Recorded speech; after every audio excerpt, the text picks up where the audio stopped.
पीक विमा मिळेना, हदगावमध्ये शेतकऱ्यांचा तहसील कार्यालयावर मोर्चा। मागील वर्षी 2025 मध्ये झालेल्या अतोनात पावसामुळे खरीप पिकांचे मोठ्या प्रमाणात नुकसान झाले आहे। या नुकसानीत शेतकऱ्यांचे सोयाबीन व कापूस पीक पूर्णतः नष्ट झाले आहे। मात्र शासनाकडून अद्याप पीक विमा देण्यात आलेला नसल्याने शेतकऱ्यांमध्ये तीव्र नाराजी पाहायला मिळत आहे। माहे जानेवारी मध्ये चालू वर्षात पीक विमा शेतकऱ्यांच्या खात्यात जमा केला जाईल असं आश्वासन देण्यात आले होते।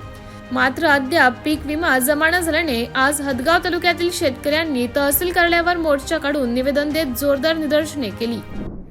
यावर्षी भरपूर पाऊस झाला, सतत अतिवृष्टी खूप दिवस चालली। दिवाळी झाल्याच्या नंतरही बी डिसेंबर पूर्ण महिना पाऊस पडला, त्याच्यामुळं अतोनात पिकाचं नुकसान झालं। कुजून गेली सोयाबीन आणि घोषणा करायली काय की कितीतरी 17,500 देतो, 18,500 देतो।